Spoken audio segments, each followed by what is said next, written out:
আল্লাহ পাক বলে, জগতের মানুষ রে, ওই কঠিন কিয়ামতের দিনের ভয়াবহতা সম্বন্ধে তুমি শুনো।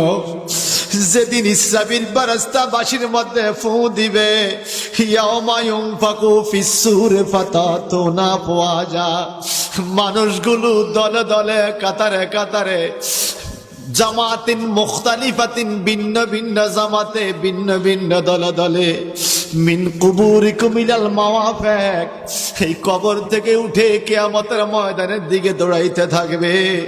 আল্লাহ বলেন, ওয়া ফুতিহাতিস সামাউ ফাকানাত আবওয়াবা, এত জোরে চিৎকার হবে, এত জোরে সিংহায় ফু দিবে আল্লাহর ফেরেশতা ইসরাফিল আলাইহিস সালাম, আসমানগুলো ফাটল ধরবে, আসমান দরজা হয়ে যাবে, ভেঙ্গে ছুড়ে যাবে। ওয়া সুয়্যিরাতিল জিবালু ফাকানাত সারাবা, এত বড় বড় পাহাড়গুলো দুলার কণার মতো ঘুরতে থাকবে। চৈত্র মাসে, বৈশাখ মাসে বাজান, শুকনা জমিনের মধ্যে মাঝে মাঝে দেখবেন ঘুরপাক খায়, জোরে বাতাস আসে, জোরে বাতাস আসে, বাইনকুডালি হয়। এই বাতাসের সাথে যেইভাবে কণিকাগুলা ঘুরে, দুলাগুলা ঘুরে, আমার আল্লাহ পাক বলে কিয়ামত যখন শুরু হয়ে যাবে, এত বড় বড় পাহাড়গুলো দুলার মতো ঘুরতে থাকবে। একটু চিৎকার দিয়ে কি বলা যাবে? আল্লাহু আকবার। আরো জোরে আল্লাহ। ওই কিয়ামতের ময়দান এত কঠিন হবে, আর কি হবে যদি একটু বলেন? আমার আল্লাহ কয়, ইন্না জাহান্নামা কানাত মিরসাদা লিত্তাগিনা মাআবাল লাবিসিনা ফিহা আহকাবা। ওই কিয়ামতের ময়দানে এত কঠিন অবস্থা হবে রে, ইন্না জাহান্নামা কানাত মিরসাদা, নিশ্চয়ই জাহান্নাম ওত ফাতিয়া রয়েছে, একটা গাটি হবে, গাটি, জাহান্নাম গাটি।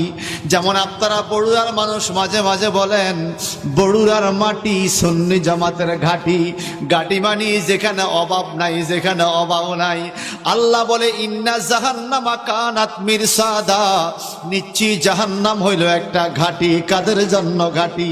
লিত্তাগিনা মাআবাল লাবিসিনা ফিহা আহকাবা, যারা অপরাধী, যারা পাপী, যারা মুনাফিক, যারা মুশরিক, যারা কাফের, বেনামাজি, বেরোজদারি, সুদ খানেওয়ালা, ঘুষ খানেওয়ালা, হারাম খানেওয়ালা, গাঞ্জা খানেওয়ালা, মদ খানেওয়ালা, মা বাবার বিরোধিতা করেওয়ালা, যারা মানুষ হত্যা করে, দেশের ক্ষতি করে, বড় বড় পাপী, এদের জন্য জাহান্নাম হলো ঘাটি। আল্লাহর নবীকে জিজ্ঞাসা করে, ও আল্লাহর নবী গো, এই ঘাটি জাহান্নামের মধ্যে খাবার দাবারের কোনো ব্যবস্থা আছে কিনা? আমার আল্লাহ পাক বলেন, লা ইয়াযুকুনা ফিহা বারদা ওয়ালা শারাবা, এই আগুনের শহরের ভিতরে কোনো শরবতের ব্যবস্থা থাকবে না, কোনো ঠান্ডা পানি ফ্রিজের ব্যবস্থা থাকবে না। ও আল্লাহ, জেলখানার ভিতরে অত খানা আছে, জাহান্নামের মধ্যে কোনো খানার ব্যবস্থা আছে কিনা? আল্লাহ পাক বলে, ইল্লা হামিমা ওয়া গাসসাকা, দুই প্রকার খানার কথা এই আয়াতে আল্লাহ বলেন। একমাত্র উত্তপ্ত গরম পানি আর গাসসাক দেওয়া হবে সেখানে খাওয়ার জন্য।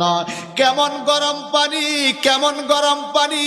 সারা দুনিয়ার গাছগুলোকে যদি লাকড়ি বানানো হয়, সারা দুনিয়ার পানিগুলোকে যদি একটা পাতিলের মধ্যে লওয়া হয়, সারা দুনিয়ার গাছ দিয়া ওই পাতিলের পানিগুলো কমাইতে কমাইতে 1 কেজি পরিমাণ যদি করা হয়, এই পানিটুকু কত লাল হবে, কত গরম হবে! তার চাইতে বেশি বেশি, অনেক বেশি গুণ গরম পানি হামিম বলা হয়।